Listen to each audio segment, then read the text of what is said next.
Hey, what's up guys? It's Marcus Brownlee here from MKBHD, and welcome to another hardware review video. This one is the DS International, or the DSI Wireless Ergonomic Keyboard with a Touchpad. This is going to be the hardware review.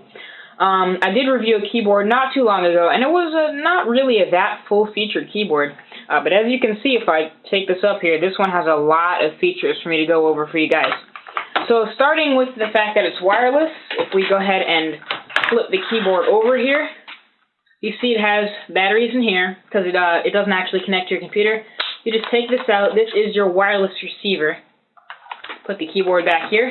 The wireless receiver is, as you can probably already tell, USB. So I'm just going to go ahead and plug that in. Whoops.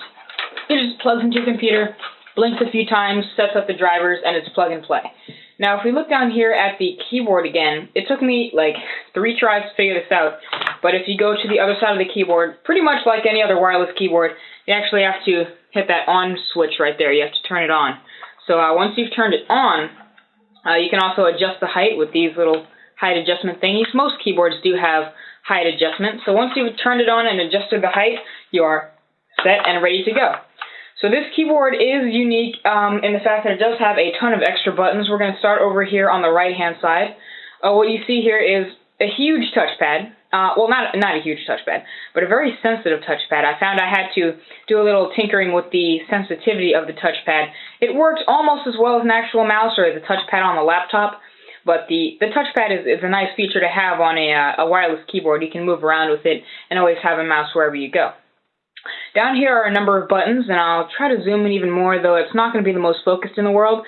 We have an email button, this is an internet button, an email client button, keyboard, calculator, backward and forward buttons.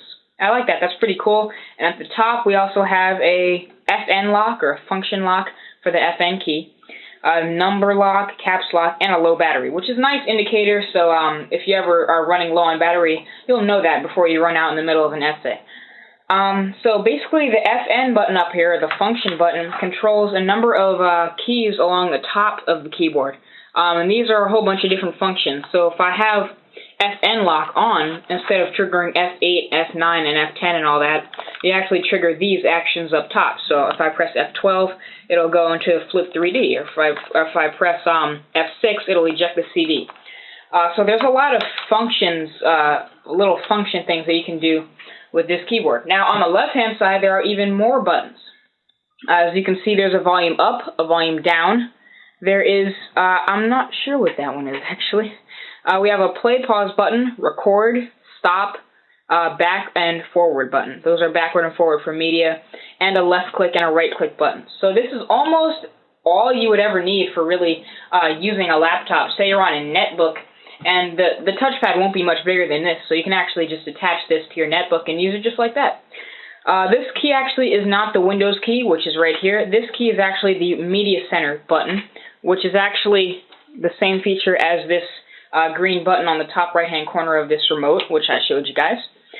And that's basically it. Now, they call it an ergonomic keyboard because you can see here the angle that goes down and up a little bit with this keyboard. It's kind of an ergonomic angle, which is nice. And I found that it does take a little bit of time to break into this keyboard. Breaking it in, you can hear that travel. It's not a really thick keyboard, as you can see. The keys are not all that thick, but it's a nice sounding keyboard, and it only takes about 3 or 4 days before you can really type smoothly with this without making mistakes.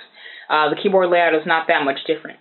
Now, the other keyboard I reviewed had a number pad. This one instead utilizes a numlock button and has the numbers written in rows here, kind of like the BlackBerry. But that is basically it for this keyboard. I think I will definitely like using this keyboard. I've gotten the hang of it. I've gotten the hang of typing with it fluidly. It's a nice sounding, nice solid build keyboard. The wireless has not been a problem for me. It's never disconnected randomly or anything like that. Driver setting up was a breeze.